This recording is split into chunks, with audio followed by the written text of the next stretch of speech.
네, 사건 앤 피플 시간입니다. 후천성 면역 결핍증 예방법, 이른바 에이즈 예방법 조항의 위헌 여부를 두고 잠시 뒤인 2시에 헌법재판소에서 공개 변론이 열립니다. 공개 변론에서 어떤 주장이 오가고 또 어떤 내용이 쟁점일지 승재현 한국형사법무정책연구원 연구위원 전화 연결해서 짚어보겠습니다. 의원님 안녕하세요. 네, 안녕하십니까? 네, 먼저 이 에이즈 예방법, 정식 명칭으로는 후천성 면역 결핍증 예방법입니다. 지금 위헌 소송 중인데요. 어떤 내용으로 소송 중인지 간략하게 설명 부탁드립니다. 네, 사건은 2019년으로 거슬러 올라가는데요. 2019년에 한 남성이 이제 흔히 말해서 에이즈 감염의 원인이 되고 있는 HIV 이제 그 바이러스를 가지고 있는 남성이 유사 성행위를 합니다. 네. 그리고 이제 그 유사 성행위를 하고 난 다음에 상대방 측으로부터 이제 문제 제기가 있고 그 문제 제기를 통해서 수사가 진행되었고 수사가 진행되고 난 다음에 결국은 이 남성은 그 에이즈 예방법 이제 우리가 이야기하고 있는 후천성 면역 결핍증에 해당되는 법률 조항이 있거든요. 예. 그 법률 조항 19조에 위반한 사람, 다른 말로는 감염인이 혈액 또는 체액을 통하여 다른 사람에게 전파 매개 행위를 했다라고 해서 기소가 되었고 재판에 이르게 되었습니다.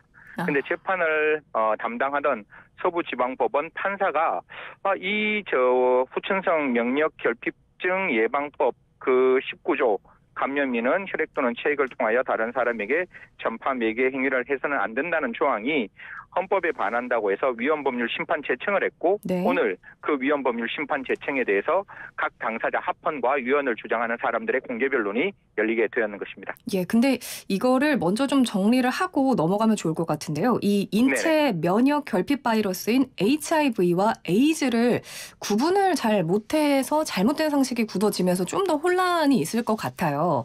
네네. HIV와 에이즈에 대한 용어 정리를 조금 더 명확하게 해주실 수 있을까요?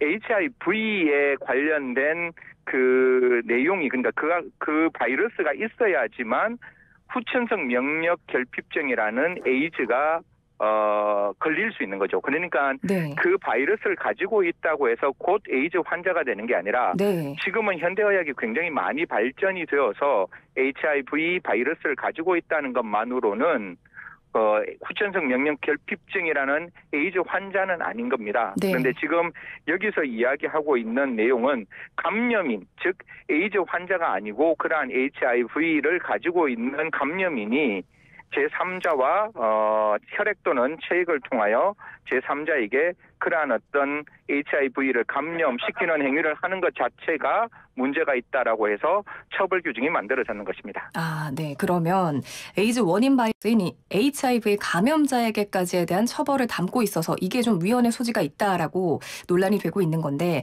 설명해 주신 법 조항에서 전파 매개 행위라는 용어가 나오거든요. 이건 어떤 내용인가요? 사실 이 조항 자체가 불명확하고 추상적이기 때문에 이제 위헌법률 심판 제청이 됐는데요. 이제 서부지방법원에 있는 그 판사는 이런 이야기를 하고 있습니다. 감염인의 혈액과 체액을 통해 제3자에게 감염시키는 행위를 처벌을 한다면 타인과 같이 빨대를 쓰거나 운동을 하며 땀을 흘린 후 옷깃을 스치거나 공중 밀집 지역에서 재채기를 해도 이러한 전파 매개 행위에 포함될 수 있어서 처벌 가능성이 열려 있는 것이다.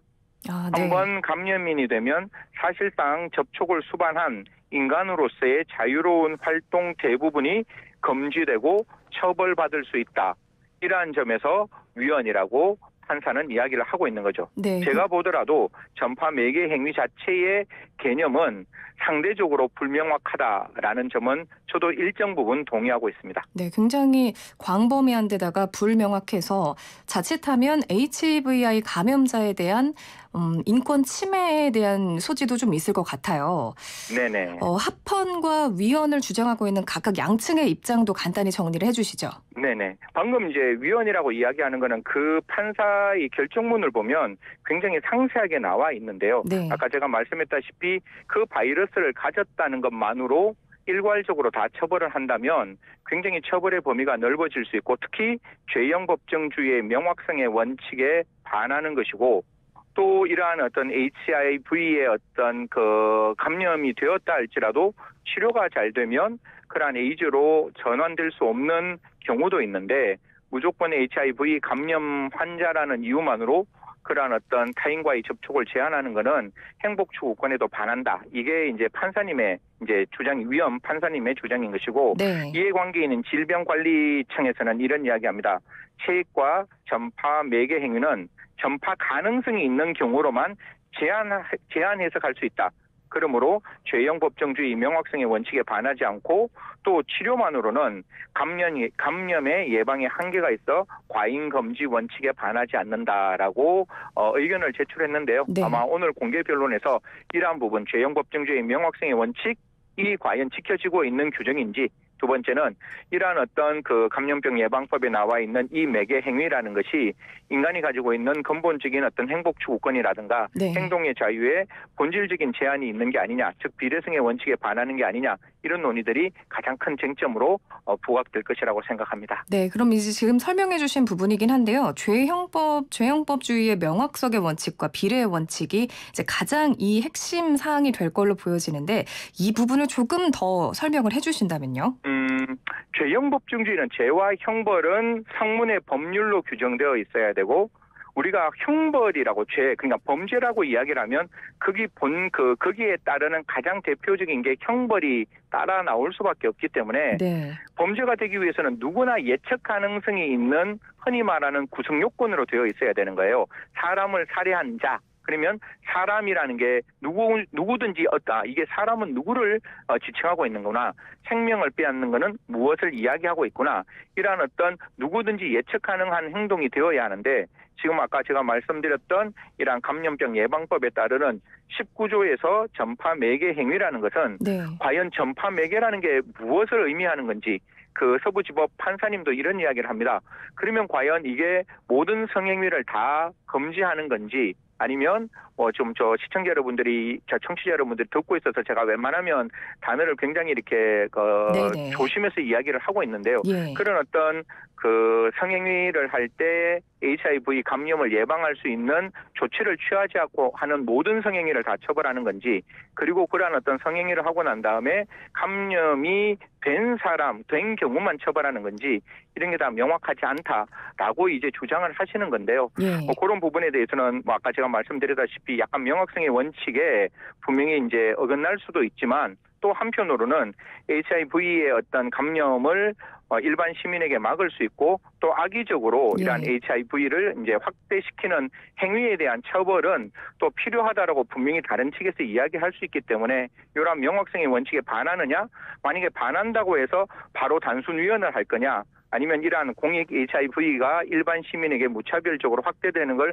막을 수 있다면 헌법 불합치도 할 수 있는 부분이라서 명확성의 원칙은 보는 사람에 따라서 이 전파 매개 행위를 어떻게 볼 것이냐는 헌법재판소가 결정할 것이고 아까 말씀드렸다시피 비례의 원칙 또한 보통 우리가 볼 때 이런 행동을 할 때 과연 형벌로 처벌하는 게 타당할 것이냐 아니면 이런 행위를 우리 문명 사회에서 그냥 건전하게 그런 부분을 해결하는 게 더 타당할 것이냐는 이 또한 헌법재판소에서 결정할 것이라고 제가 말씀드리겠습니다. 네, 어쨌든 이 HIV 감염자가 그러니까 성행위를 했을 때 처벌이 되는데 그 처벌의 규정 자체가 징역형이 되고 하다 보니 너무 과한 것 아니겠느냐. 그런데다가 예전에는 에이즈라고 하면 오랫동안 공포의 대상이 됐었거든요. 근데 이제 90년대 중반부터 관련한 치료제가 나온 걸로 알고 있습니다. 현재는 만성 질환 수준으로 관리가 가능하다고요. 이제 HIV 감염을 이제 하신 분들의 일반적인 이야기를 들어보면 또 이렇게 관련 어떤 의학 전문가들의 이야기를 들어보면 관리할 수 있는 질병으로 바뀌었다라고 이야기가 나오고 있습니다. 사실 조금 이 사건과 유사할 때 옛날에 사법고시에서도 악의적으로 HIV 바이러스를 퍼뜨리는 사람에게 어떠한 어떠한 범죄가 성립될 것이냐, 살인죄가 성립될 것이냐, 중상해가 성립될 것이냐 이런 어떤 시험 문제까지 제출됐던 적이 있었는데요. 네. 지금은 사실상 잘 관리를 하면 만성질환 정도로 그렇게 의학계에서는 판단하고 있는데 이 부분도 사실 뭐 갑론을박이 분명히 존재를 하는 거죠. 그게 네. 관리가 되지 않으면 분명히 에이즈로 넘어가고 또 에이즈로 넘어가면 또 사람이 사망할 수 있는 확률은 급격하게 증대될 수 있는 부분이라서 이런 부분들을 종합적으로 함께 판단해야 되지 않을까. 한쪽 일방의 당사자의 주장도 귀 기울여야 되지만 또 국가가 관리해야 되는 질병에 대한 일반 시민에 대한 보건도 같이 함께 고려해봐야 되지 않을까. 그렇게 말씀드리겠습니다. 네, 양측의 입장이 모두 팽팽하게 대립하고 있는 상황인데요. 끝으로 짧게 여쭙겠습니다. 네네. 이 합헌과 위헌 여부를 떠나서 제도적이나 법률적으로 감염자들을 위한 보완점 같은 것들은 어떤 것들이 추가되면 좋을 거라고 생각을 하시나요? 사실 이 부분이 되게 어려운 부분이죠. 이걸 네. 바라보는 4천만의 국민의 생각이 다 다를 겁니다. 네네. 에이즈가 어떻게 원인이 돼서 발생하는 건지에 대한 생각도 굉장히 다를 것이고 성소수자에 대한 그 인권을 보장해야 된다는 측면도 저는 100% 귀를 기울여야 된다고 생각하는 거니까요. 네. 제가 원하는 거는 토론과 공론이 없으면 제도는 바뀌지 않습니다. 물론 토론과 공론을 한다고 해서 제도가 바로 바뀌지는 않겠죠. 네. 하지만 그러한 어떤 성소수자와 HIV 감염자들이 과연 세상에 낙인이 찍히지 않고 그들도 행복을 추구하면서 살아갈 수 있대. 다만 일반 시민에게 에이즈가 옮겨지지 않을 수 있는 공약을 어떻게 지켜질지에 대한 국민들 사이의 공론의 장이 이번 헌법재판소 공개 변론을 통해서 같이 함께 이루어졌으면 하는 마음입니다. 예, HIV 감염인에 대한 편견 그리고 차별을 해소하고 또 소수자의 인권까지 함께 존중될 수 있는 논의가 오늘 충분히 이루어질 수 있기를 기대하겠습니다. 네. 의원님 오늘 말씀 고맙습니다. 네, 감사합니다. 네, 지금까지 승재현 한국형사법문정책연구원 연구위원이었습니다.